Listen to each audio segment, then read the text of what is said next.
The rain fell like 1,000 tears from the sky, washing away the sins of the land. The village of Umuwaka had never been quieter. Not even the birds dared to sing. You might be wondering, how could something so beautiful as a golden calabash bring so much death and despair? Well, stick with me, because what happens next will shock you.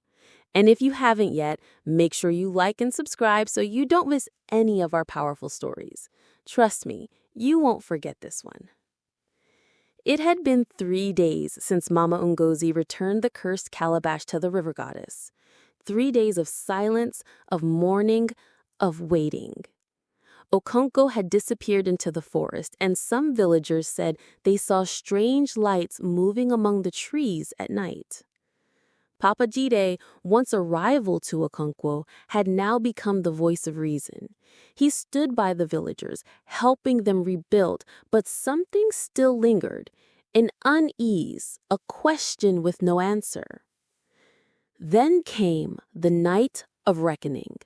A scream tore through the village. Children woke up crying. Doors flew open, and in the middle of the square, Okonkwo stood, drenched in mud and blood. His eyes were wild, his agbada torn, his skin glowing faintly, unnaturally. He held something in his hand, something wrapped in cloth. Mama Ngozi stepped forward. "What have you done?" she whispered.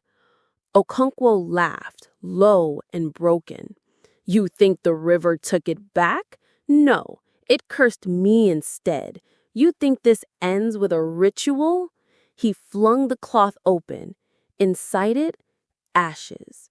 The calabash had burned itself from within, and the fire had entered him. He turned to the villagers. "You all wanted to be rich. You begged me to keep using it. Don't pretend you didn't." Papa Jide stepped forward, his staff in hand.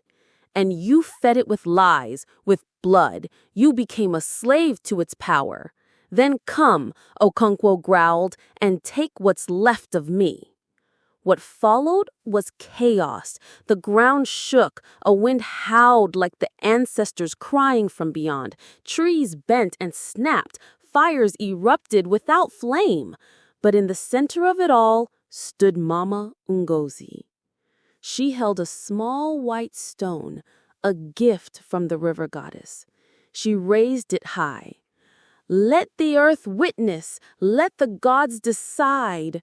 A burst of light exploded from the stone. Okonkwo screamed and dropped to his knees. His skin peeled away like old bark, revealing not blood, but dust.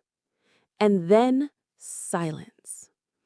The villagers stood frozen. Then one by one, they fell to their knees. They remembered. The hunger for wealth that blinded them, the silence when children began to die, the way they allowed Okonkwo to go unchecked. And so began the rebuilding. The calabash was no more, but its lesson remained. Greed, when left unchecked, consumes even the soul.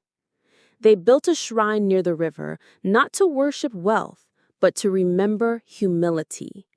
Mama Ngozi became a revered elder. Papa Jide taught the children the old ways again. As for Okonkwo, his name was never spoken again. And on moonless nights, the wind still whispers his final cry. Now tell me, dear viewer, what would you have done if you found the golden calabash? Would you have kept it or destroyed it? Drop your thoughts in the comments. And don't forget to like, share, and subscribe for more unforgettable tales. Because the spirits are always watching. Thank you for watching.